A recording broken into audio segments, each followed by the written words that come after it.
Ko'z ochib yumguncha qalin o'rmon ichkarisiga yetib oldim.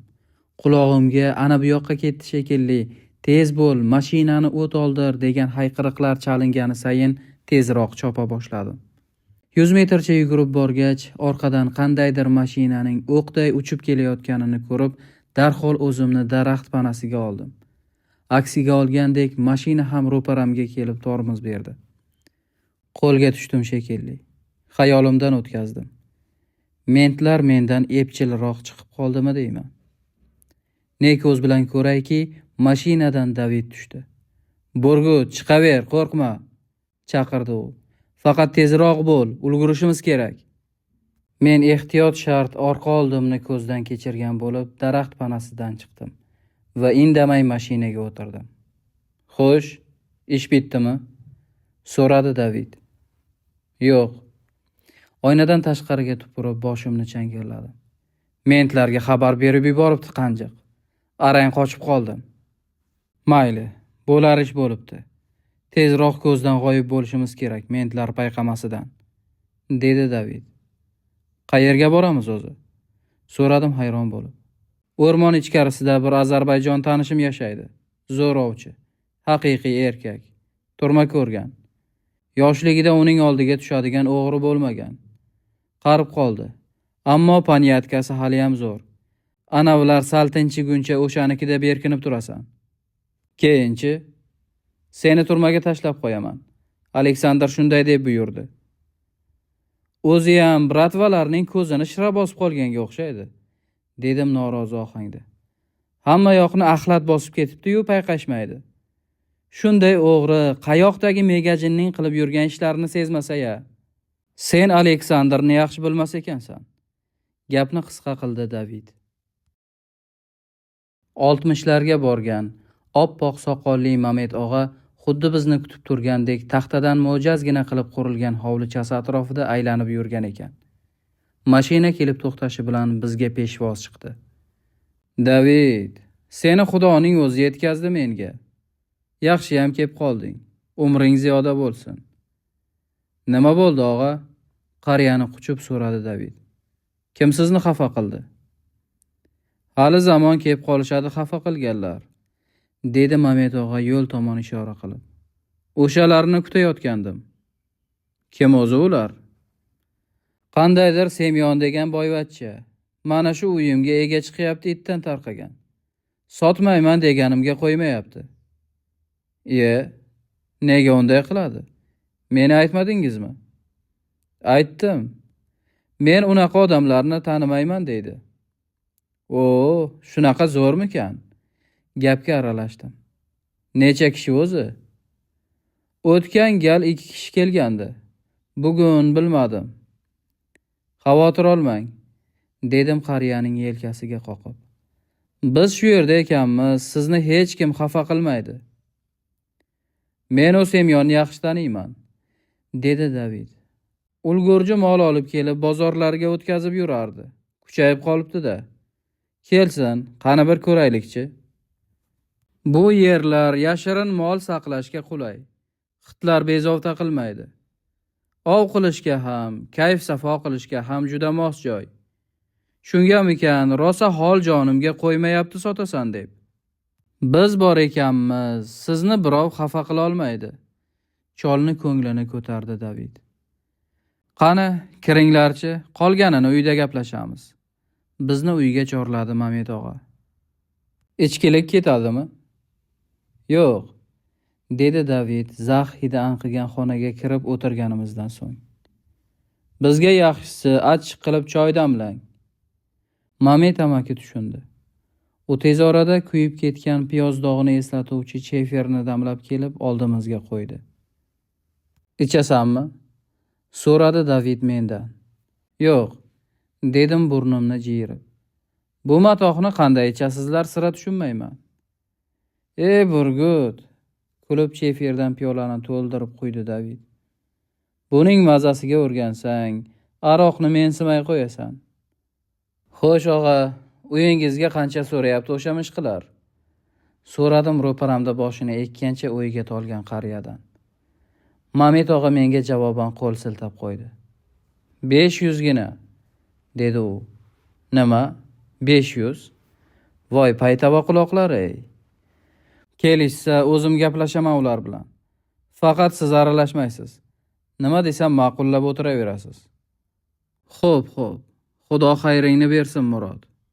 Iye, meni qayerdan taniysiz? Seni tanimay bo'larkanmi, bolam? Men ham begona emasman. Ish qilib omadingni beraversin. Mamet og'aning javobi meni yanada ruhlantirib yubordi. Ha, men o'g'rilar olamida tanilib qolganimni tag'in bir karra his etdim. Oradan bir soatcha vaqt o'tib, tashqariga mashina kelib to'xtagani qulog'imizga chalindi. Shu zahoti David ikkimiz baravar o'rnimizdan turdik. Men to'pponchani qo'limga olib o'qladim. Chiqib qarang. Mentlar bo'lsa belgi bering, dedim Mamet og'aga. Mamet og'a shosha-pisha tashqariga chiqdi-da, darrov qaytib kirdi. Ana ular kelishdi, dedi u. Semyon keldi. Yonida 2 hamtovog'i ham borga o'xshaydi. Ichkariga olib kiring. So'rashsa, qishloqdan qarindoshlarim kelishgan edi deb ayting. Mamet og'a pildiragancha tashqariga chiqib ketdi. Zum o'tmay xonaga pakana, qorin qo'ygan 30 yoshlar oralig'idagi bir yigit, ketidan uzun bo'yli 2 bashang kiyingan yigit kirib kelishdi. Qariya ularni stol atrofiga o'tkazib, menga umidvor tikildi. Kimsizlar? So'radi Semyon bir menga, bir Davidga boqib. Bizmi? Men Davidga yer ostidan ko'z qisib qo'ydim-da, o'zimni go'yo qo'rqayotgandek ko'rsatib javob qildim. Qishloqdan keldik, qishloqdan. Shunaqami?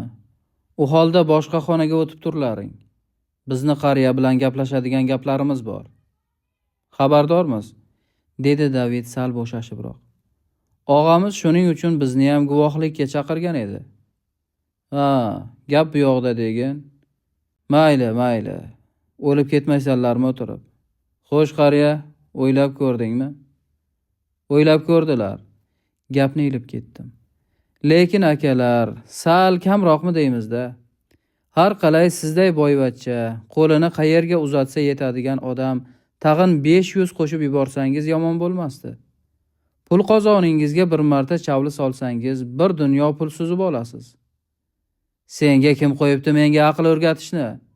Tutoqib ketdi Semyon. Aql o'rgatmoqchi emasman, dedim yanada bo'shashibroq. 500 qo'shsangiz, tag'in yana bitta uyimiz bor. Uni ham sotib yuborardik. Ochig'i pul juda ham zarur edi. U uy ham shu yaqin orada. Ziyon ko'rmaysiz. Suvga yaqin, ov qilsangiz ham, dam olmoqchi bo'lsangiz ham maza qilasiz. Bu gapimni eshitib Semyon hushyor tortdi. Uyning egasi kim? So'radi u. Kim deyapman? Singlimiz yashaydi, dedim xotirjamlik bilan. Agar savdoyimiz pishsa, og'aynim g'izillab chaqirib kelardi. Bo'lmaydi, gapni kalta qildi Semyon. 500 dan 1 tiyin ham ortiq bermayman. Xohlasang chaqirtirib kel, bo'lmasa savdoga aralashmasdan qisib o'tir. Hojasining bu haqoratli so'zini eshitgan yigitlar kulib yuborishdi. Endi asosiy ishga o'tmasam bo'lmasdi. Iloji boricha o'zimni bosib bir qariyaga, bir Davidga qarab oldim. Sen hezala kim bilan gaplashayotganingni bilasanmi? O'rnimdan turib, Semyon tomon egilgancha gapirdim. Nega tumtayib qolding? Bunday keskin muomalani kutmagan Semyon ham o'rnidan turib, menga mush to'xtalish ilinjida qo'lini ko'tardi. Men burgutman, dedim ovozimni balandlatib. Eshitganmisan? Shu ondayoq u tosh qotdi. Hozirgina masxaromuz tirjayish bilan band bo'lgan 2 yigit o'zini orqaga oldi. Xo'sh, nega indamaysan? So'radim dag'dag'a bilan. Taniysanmi yo'qmi? Taniyman, dedi Semyon. Uning titray boshlagani shundoq sezilib qoldi. Kechiring, davom etdi u yalingan ohangda. Men bilmay qoldim, uzr. Yo'q, poyezd allaqachon o'tib ketdi, dedim qaytadan joyimga cho'karkanman. Menday akangni ranjitib qo'yding, bola. Atay past ketayotgandim. Seni tekshirib ko'rmoqchi edim. Shaltoqligingni oshkor qilib qo'yding. Semyon indamasdi. Boshini ekkancha xuddi tagini ho'l qilib qo'ygan bola kabi tek qotib turardi. "O'tir. Endigi suhbatimiz boshqacha bo'ladi." O'dag'aylashda davom etdim. "Xo'sh, tayyormisan?" Semyon boshi bilan ma'qul ishorasini qildi. "Unda eshit. Sening qariyaga beradiganing bir chelak tezakka ham arzimaydi. Shuni bilasan-a?" U bir nimalar deb g'udrandi. "Namuncha haji qizga o'xshab chaynalasan?" o'shqirdim unga. "Bundoq erkakchasiga gapirishni bilasanmi o'zi?" "Biz Mamet og'a bilan kelishgandik. Shundaymi, Mamet og'a?" U Mamet og'adan yordam kutgandek iltijoli boqdi. "Aytgancha, Mamet og'a, bular qanaqa mashinada kelishdi?" "Volgada", javob qildi qariya. "O, mashinaning xo'rozi senda ekan-ku, a? Qara, shunday mashinalarni minib yurasan-u, 500 qo'sh deganimiz uchun nafasingni ichingga tortasanmi?"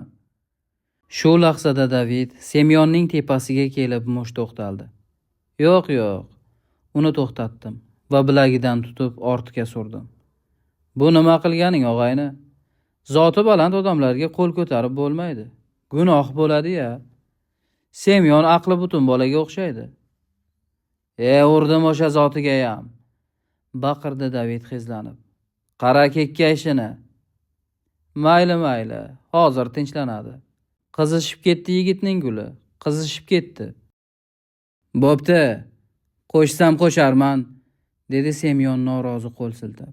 "Bo'ldimi?" "Iye, hali menga zarda ham qilyapsanmi?"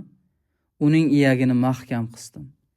"Sen xunasa, aslida mening oyog'imga paytava bo'lishga ham arzimaysan." "Boshqa qo'sholmayman", dedi Semyon negadir dadillanib.